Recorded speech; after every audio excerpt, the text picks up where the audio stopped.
Hello student, कुहू international school की कक्षा 10 संस्कृत की ऑनलाइन क्लासेस में आपका स्वागत है। आज के इस वीडियो में पिछले वीडियो में हमने कारक प्रकरण के विषय में अध्ययन कर रहे थे। आज की इस वीडियो में हम उससे आगे सप्तमी विभक्ति, कारक प्रकरण का जो सप्तमी विभक्ति है, अंतिम विभक्ति है, इसके विषय में अध्ययन करेंगे। तो सप्तमी विभक्ति का पहला सूत्र आधारो अधिकरणम। ये क्या कहता है? ये कहता है क्रियायाः सिद्धौ यह आधार भवति तस्य अधिकरण संज्ञा भवति। क्रियायाः यानी क्रिया की, सिद्धौ सिद्धि में, यह मानी जो आधार भवति आधार होता है, तस्य अधिकरण संज्ञा भवति उसकी अधिकरण संज्ञा होती है। क्या कहता है सूत्र? सूत्र कहता है क्रिया की सिद्धि में जो आधार होता है उसकी अधिकरण संज्ञा होती है। अधिकरणे च सप्तमी विभक्ति होती। सूत्र सप्तम अधिकरणे च, अधिकरणे च और अधिकरण में सप्तमी विभक्ति होती, सप्तमी विभक्ति होती है। पुनः समझो, क्रिया की सिद्धि में जो आधार होता है उसकी अधिकरण संज्ञा होती है और अधिकरण में सप्तमी विभक्ति होती है। यथा नृपः सिंहासने तिष्ठति, जैसे कि राजा सिंहासन पर बैठता है। तो देखो यहाँ पर क्रिया क्या है? बैठना।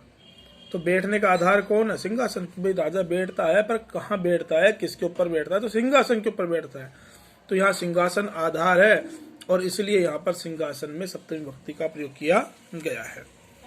वयम ग्रामे निवसामः, हम सभी गांव में रहते हैं। तो हमारे रहने का आधार क्या है? गांव। इसलिए गांव शब्द में सप्तमी विभक्ति का प्रयोग करके ग्रामे लिखा गया है। तिलेषु तैलम विद्यते, तिलों में तेल है। तिलों में तेल है। तो तेल कहाँ पर स्थित है? अरे भाई, तेल जो है वो तिलों में है। तिल क्या हो गया? उसका आधार। और इसलिए आधार होने की वजह से तिल शब्द में सप्तमी विभक्ति का प्रयोग किया गया।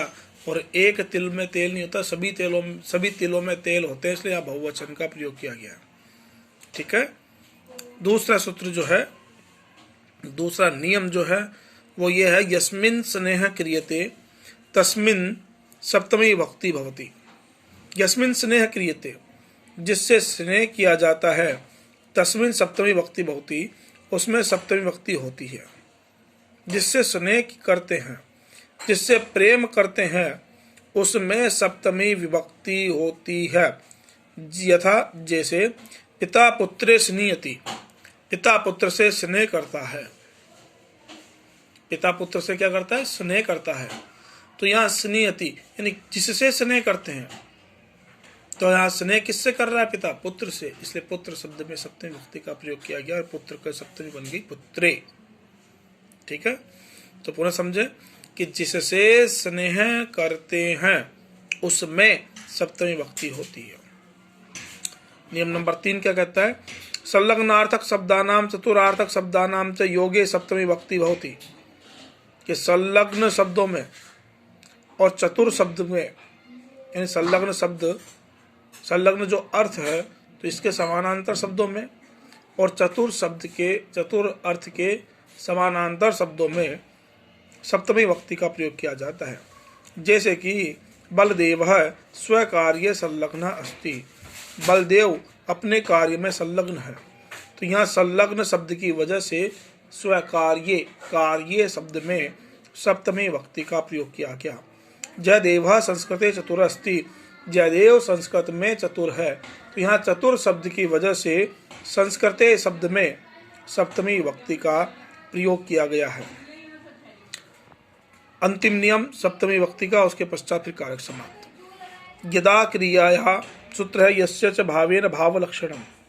सूत्र क्या है? यस्य च भावेन भावलक्षणम। क्या कहता है ये कहता है यदा एक क्रियायाः अनंतरम अपरा क्रिया भवति तदा पूर्व क्रियायाः तस्यास्य कर्तरि सप्तमी विभक्ति भवति। यदा मानी जब एक क्रियायाः, एक क्रिया के अनंतरम यानी बाद में, अपरामानी दूसरी क्रिया भवती क्रिया होती है, तदामानी तब पूर्व क्रियायाः पहले वाली क्रिया के तस्याश्च कर्तरी और उसके कर्ता में सप्तमी भक्ति होती है। क्या कहता है सूत्र? सूत्र कहता है जब एक क्रिया के बाद दूसरी क्रिया होती है, जब एक क्रिया के बाद दूसरी क्रिया होती है तब पहले वाली क्रिया के कर्ता में और उस क्रिया में दोनों में सप्तमी भक्ति का प्रयोग किया जाता है। यानी कहने का मतलब है कि यहाँ पर दो वाक्य होंगे कि जब एक साथ दो वाक्यों का प्रयोग किया जाए तो दूसरे जो पहले वाला जो करता है, कहने का मतलब है कि जब एक साथ दो वाक्यों का प्रयोग किया जाए तो पहले वाले वाक्य के कर्ता में और उसकी क्रिया में दोनों में सप्तमी विभक्ति का प्रयोग किया जाता है। जैसे कि रामे वनम गते दशरथः प्राणान अत्यजत। रामे राम के, वनम गते वन में, गते मानी जाने पर, दशरथ ने प्राणान प्राणों को अत्यजत त्याग दिया। तो यहाँ पर देखो दो वाक्य हैं। नंबर एक वाक्य तो राम के वन जाने पर, रामे वनम गते, रामे राम के वनम वन को गते जाने पर, दशरथ प्राणान अत्यजत, दशरथ ने प्राणान प्राणों को अत्यजत त्याग दिया। तो दो वाक्य हो गए ना, एक वाक्य तो गया राम के वन जाने पर और दूसरा वाक्य हो गया दशरथ ने प्राण त्याग दिए। तो यहाँ दो वाक्य होने पर पहले वाला वाक्य करता कौन? राम। राम की सप्तमी क्या बन गई? रामे। और इसकी क्रिया क्या है? गत। तो गत में सप्तमी विभक्ति लग के क्या बन गया? गते। सूर्ये अस्तम गते सर्वे बालका गृहम अगच्छन। सूर्ये अस्तम गते, सूर्य के अस्त हो जाने पर, सूर्य के अस्तम अस्त गते हो जाने पर, सर्वे बालका सभी बालक गृहम अगच्छन घर को गए। सूर्य के अस्त हो जाने पर सभी बालक घर गए। तो देखो यहाँ दो वाक्य हैं। तो दो वाक्य होने पर पहले वाले वाक्य कर्ता कौन? सूर्य। तो सूर्य में सप्तमी विभक्ति लग के बन गई सूर्य। इसकी क्रिया क्या? गत। तो गत की सप्तमी क्या बनी? गते। तो बात समझ में आ गई।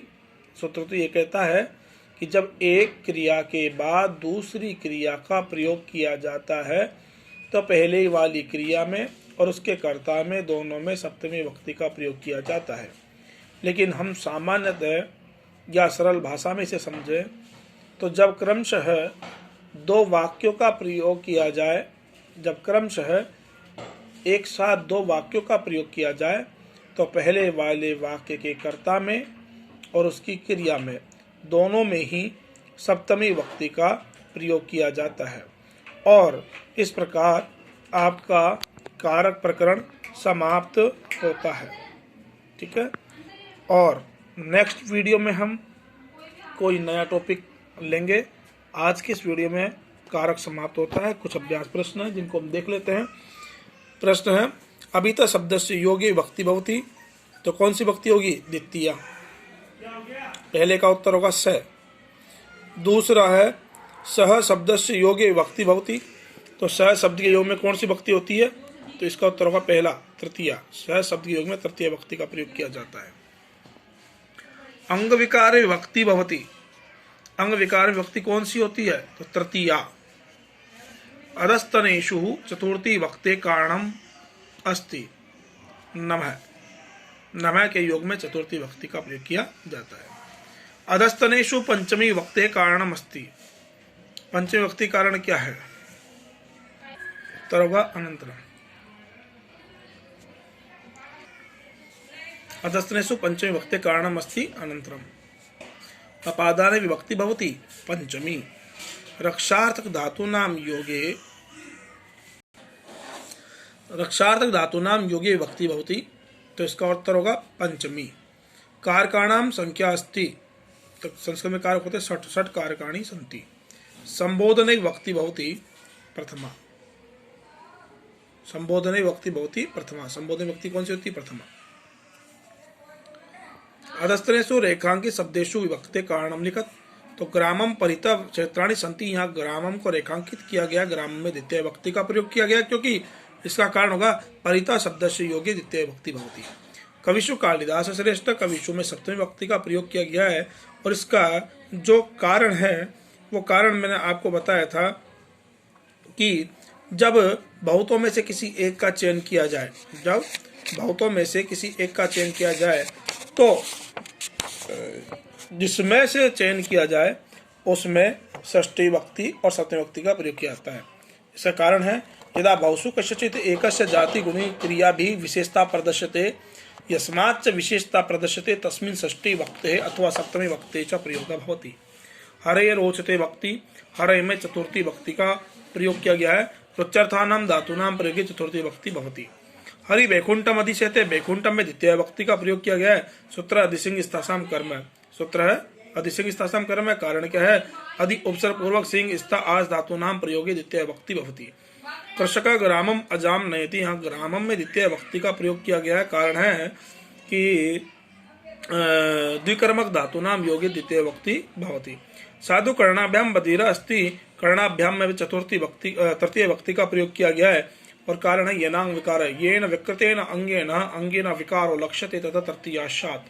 हिमालयात गंगा प्रभवति, हिमालयात में पंचमी विभक्ति का प्रयोग किया गया है, और कारण है भूधातो यह कर्ता तस्य यत उत्पत्ति स्थानम तस्य अपादान संज्ञा भवति, अपादाने च पंचमी विभक्ति भवति। राम है श्यामाय सतम धार्यति, तो सामय में चतुर्थी विभक्ति का प्रयोग किया गया है। आपको पता हो तो मैंने एक नियम बताया था, और नियम ये था धार्यते प्रयोग है, धार्यते प्रयोगे यह उत्तमर्ण भवति तस्य संप्रदान संज्ञा भवति, संप्रदाने च चतुर्थी विभक्ति भवति। अनुमते नमः, अनुमते में चतुर्थी विभक्ति का प्रयोग किया गया है, और कारण है नमः शब्द से योगे चतुर्थी विभक्ति भवति।